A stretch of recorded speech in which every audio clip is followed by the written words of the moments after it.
Auzubillahiminash-shaytanir-rajeem. Bismillahir-rahmanir-rahim. Assalamu alaikum. The topic we are going to discuss today is cyclotrons. जिस तरीके से हम पढ़ रहे हैं एक्सेलरेटर्स को, यानी पार्टिकल एक्सेलरेटर्स हमारे पास इस किस्म की मशीन्स या डिवाइसेस होती हैं जो कि किसी भी पार्टिकल को हाई एनर्जी के साथ एक्सेलरेट करवाती हैं, यानी उसकी एनर्जी को इन्हेंस कर देती हैं। और ये पार्टिकल्स हम कहाँ यूज़ करते हैं? फॉर डिफरेंट टाइप ऑफ ट्रांसम्यूटेशंस, और इसके अलावा मुख्तलिफ इसके पर्पसेस जो है मेडिकल टेक्नोलॉजी में, इस थेरापेटिक या डायग्नोस्टिक स्टडीज़ में, और इसके अलावा हमारे पास एग्रीकल्चर में बहुत सारी जगहों पर इसके इस्तेमाल हैं या यूजेस हैं। तो हम पढ़ चुके हैं वैन डी ग्राफ जनरेटर भी और लीनियर एक्सेलरेटर भी। आज हम पढ़ेंगे साइक्लोट्रॉन्स को। साइक्लोट्रॉन जो हैं ये हमारे पास ऐसे पार्टिकल एक्सेलरेटर्स हैं जो एक्सेलरेट कर सकते हैं हैवी पार्टिकल्स को, जैसे कि प्रोटॉन्स, न्यूट्रॉन्स, अल्फा पार्टिकल्स को, और ये इनको बहुत हाई एनर्जी या हाई वेलोसिटी के साथ एक्सेलरेट करवाते हैं। तो 1932 में लॉरेंस ने यूएस से कैलिफोर्निया बर्कले लैब में इस साइक्लोट्रॉन्स को इन्वेंट किया था, बिल्कुल उसी टाइम पर जिस टाइम पर वैन डी ग्राफ जनरेटर वगैरह इन्वेंट हुए हैं। और इसमें किया क्या जा रहा था कि कांस्टेंट मैग्नेटिक फील्ड यूज़ किया जा रहा था, जबकि जो इलेक्ट्रिक फील्ड था वो अल्टरनेट किया गया था, यानी एक दफ़ा पॉजिटिव पोलैरिटी, एक दफ़ा नेगेटिव पोलैरिटी। और इन पोलैरिटी की चेंजेस की वजह से क्या होता था कि स्पाइरल मोशन में पार्टिकल जो है वो मूव करते हैं, यानी उनका जो रेडियस है वो इंक्रीज होता जाता है, और फाइनली जब फुल हाई एनर्जी पे वो पार्टिकल जो है वो एक्सेलरेट हो जाते हैं, तो फिर हम उनको साइक्लोट्रॉन से लेते हैं और फर्दर कोई भी न्यूक्लियर ट्रांसम्यूटेशन जो है वो स्टार्ट करवा देते हैं। प्रिंसिपल जो साइक्लोट्रॉन का है वो बेसिकली बेस कर रहा है क्रॉस फील्ड्स पर, यानी कि परपेंडिकुलर इलेक्ट्रिक फील्ड और मैग्नेटिक फील्ड इसमें अप्लाई किए गए हैं। जब पॉजिटिवली चार्ज पार्टिकल जो है वो मूव करता है ऑल्टरनेटिव इलेक्ट्रिक और मैग्नेटिक फील्ड में, जहाँ पर electric field high frequency electric field है, तो ये जो पार्टिकल्स हैं ये एक्सेलरेट हो जाते हैं to the desired level of energy, जितनी एनर्जी हमें चाहिए।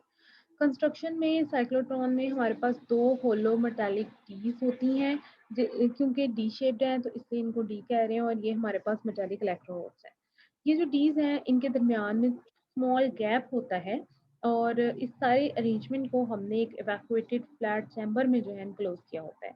चैम्बर जो है it is installed in a narrow gap between two poles of large magnet, मतलब एक मैग्नेट है जिसके दो पोल पीसेस हैं, उनके दरमियान में ये सारा चैम्बर जो है इसको रखा गया है, जिसके अंदर डीज है।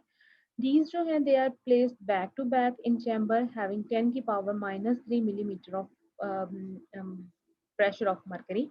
और जो डीज हैं they are connected to high frequency voltage source as well. Ion source जो है it is placed at the centre of the dees. ये आपको नजर आ रही है अरेंजमेंट। ये आपके पास दो डीज हैं जिनके के दरमियान में गैप है, और गैप में ये सेंटर में आयन सोर्स रखा गया है, और इन डीज को अटैच किया हुआ है हाई फ्रीक्वेंसी वोल्टेज सोर्स से। और ये आपके पास जो बीम है ये इसमें प्रोड्यूस होती है, यानी ये आयन सोर्स से जो जनरेट हुई वो पहले एक डी में गई, सेमी सर्कल फॉलो किया, फिर दूसरे में आई, फिर पहले में आई, और इस तरह ऑल्टरनेट इन दोनों डीज में होती रही, और फाइनली फिर हाई स्पीड पर आपने इस विंडो से उसको कलेक्ट कर लिया। तो किस तरीके से ये काम करता है? आयन सोर्स जो है it is placed at the centre of the sphere formed by two Ds D1 and D2। ये जो Ds हैं they have small gap between them। high frequency voltage source जो है it is attached with the D। electric field जो है it is generated in the gap। Electric field जो है E it is generated in the gap due to the applied potential difference, but gap region has no magnetic field। gap region में कोई magnetic field नहीं होता। जो magnetic field है जिसको हम ने डिनोट किया हुआ X से, यानी कि आउटवर्ड इनवर्ड मैग्नेटिक फील्ड है हमारे पास, ये परपेंडिकुलरली अप्लाई किया गया है to the planes of D में। तो अब ये जो होलो डीज के रीजन है यहाँ पर सिर्फ और सिर्फ मैग्नेटिक फील्ड होगा, और जो सेंट्रल रीजन है उसमें सिर्फ और सिर्फ इलेक्ट्रिक फील्ड होगा। तो डीज के अंदर जो है आपके पास जो इलेक्ट्रिक फील्ड है वो जीरो होगा, और ये फिर फैराडे केज की तरह बिहेव करेंगे। ये देखें, ये जैसे यहाँ नजर आ रहा है कि ये गैप के दरमियान में आपके पास इलेक्ट्रिक फील्ड है, जबकि डीज में आपके पास मैग्नेटिक फील्ड एग्जिस्ट कर रहा है। ये अगर D1 है और ये D2। अब होता क्या है कि जो इलेक्ट्रिक फोर्स है it acts on the positive charge Q which is placed at the centre due to the electric field. ये पॉजिटिव चार्ज जो है ये मूव करेगा along the direction of electric field. अगर इलेक्ट्रिक फील्ड D2 से D1 की तरफ है तो D1 की तरफ वो चार्ज मूव करता हुआ आएगा और फाइनली वो D1 में पहुंच जाएगा। जैसे ही वो D1 में आएगा तो अब क्या होगा कि यहाँ पर कितने एक्सेलरेशन के साथ वो आ रहा है वो हमारे पास जो रिलेशनशिप है F is equal to Q E उसके हिसाब से हम देखेंगे। Force is equal to M A which is equal to Q E और A is equal to Q E over M. जितनी इलेक्ट्रिक फील्ड इंटेंसिटी होगी उतना ही एक्सेलरेशन उसका ज्यादा होगा। अब इसके बाद इलेक्ट्रिक फील्ड जो है it is in the gap only, तो जो चार्ज पार्टिकल है वो इसी गैप में एक्सेलरेट करेगा। अब मैग्नेटिक फोर्स जो है जैसे ही चार्ज पार्टिकल D1 में एंटर हो जाएगा यानी इस जगह पर आएगा तो अब उस पर मैग्नेटिक फील्ड एक्ट करना शुरू हो जाएगा। ये मैग्नेटिक फील्ड जो है this is equal to F M is equal to Q V cross B. यहाँ पर v जो है this is the velocity of that charge particle, तो ये 90 डिग्रीज पर है तो इसलिए क्यू वी बी हमारे पास मैक्सिमम फोर्स उसके ऊपर लगेगी। ये जो मैग्नेटिक फोर्स है it acts in perpendicular direction to the velocity और मैग्नेटिक फील्ड और जो फोर्स है चार्ज पार्टिकल पे वो फिर उसकी वजह से जो चार्ज पार्टिकल है वो सेमी सर्कुलर पाथ फॉलो करेगा डी में और necessary centrifugal force will be provided by the magnetic force. तो जो फोर्स होगी that is equal to M V square over R. अब हम दोनों इक्वेशंस को कंपेयर कर देते हैं। M V square over R will be equal to Q V B. यहाँ से जो v है this is equal to Q B R over M. तो ये जो वेलोसिटी है चार्ज पार्टिकल की d के अंदर ये डिपेंड कर रही है रेडियस ऑफ द ऑर्बिट पे, मैग्नेटिक फील्ड स्ट्रेंथ पे और बाकी चार्ज टू मास रेशो पे। तो जो फ्रीक्वेंसी है ऑसिलेटर की उसको हम इस तरीके से एडजस्ट करते हैं कि जो टाइम इस चार्ज पार्टिकल को एक सेमी सर्कल कंप्लीट करने में लगता है D1 के अंदर it is equal to the half of the time period of the oscillator. मतलब ऑसिलेटर हम किसको कह रहे हैं, ये जो रेडियो फ्रीक्वेंसी वोल्टेज सोर्स हमने जोड़ा हुआ है तो उसकी जो फ्रीक्वेंसी है वो इस तरीके से एडजस्ट करते हैं हम कि जो चार्ज पार्टिकल टाइम उसको लगता है एक सेमी सर्कल को कंप्लीट करने में तो वो half of the time period के बराबर है। तो चार्ज पार्टिकल जो है अब दोबारा एक्सेलरेट होता है जब वो इस गैप में एंटर होता है D1 से D2 की तरफ जाने में और क्योंकि जो पोलैरिटी है D1 और D2 के दरमियान में वो इंटरचेंज होती जा रही है। अब क्या होता है कि ये चार्ज पार्टिकल अपना सेमी सर्कल D2 में कंप्लीट करता है यानी यहाँ पर पहले वो D1 में आया, D1 में सेमी सर्कल कंप्लीट किया, फिर वो इसमें गया, यहाँ पर जाकर पोलैरिटी चेंज हो गई। अब चार्ज पार्टिकल जो है और तेजी से एक्सेलरेट हुआ तो वो इसमें चला गया D2 में सेमी सर्कल कंप्लीट किया तो फिर D1 में आ गया और इस तरीके से हर दफा जब वो D1 से D2 में या D2 से D1 में एंटर होता है तो उसका जो रेडियस है वो इंक्रीज हो जाता है उसके ऑर्बिट का, क्योंकि उसने कुछ ना कुछ एनर्जी जो है वो गेन की हुई है। तो अब होगा क्या कि ये जो रेडियस है it is proportional to the velocity gain by the particle. तो अब जो चार्ज पार्टिकल है वो फिर एक स्पाइरल पाथ को फॉलो करता है डीज के अंदर और एक्सेलरेट होता है जैसे ही वो इस गैप में से पास करता है। चार्ज पार्टिकल जो है it leaves the D through the window when radius R of the orbit becomes equal to the radius R of the D. यानी जब आपके पास ये जो पार्टिकल है इसका रेडियस इस डी के रेडियस के बराबर आ जाता है तो इस विंडो से ये जो विंडो बनी हुई है यहाँ से ये बाहर आ जाता है और उसको हम फिर अपने फर्दर किसी काम के लिए इस्तेमाल करते हैं। तो circulating protons जो हैं they are always in step with the oscillations of the potential of the D's until the protons spiral out through window of the D system। हर वक्त ये जो है ये आपके पास in the same phase रहते हैं जिस तरीके से potential की oscillations होती जा रही हैं।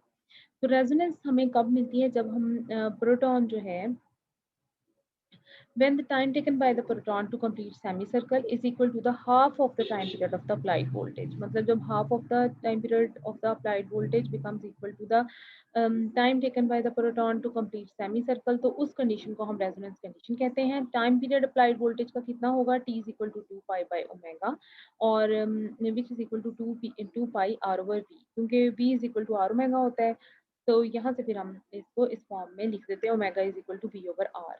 तो यहाँ से t by 2 half of the time period will be equal to pi R over v के बराबर आएगा where the time taken by the proton to complete semicircle inside the d is t small t which is equal to t by 2। तो ये t is equal to pi R over V आ जाता है। अब हम v की value को equation number 1 में जब पुट करते हैं तो हमारे पास t is equal to pi M over Q भी आ जाता है।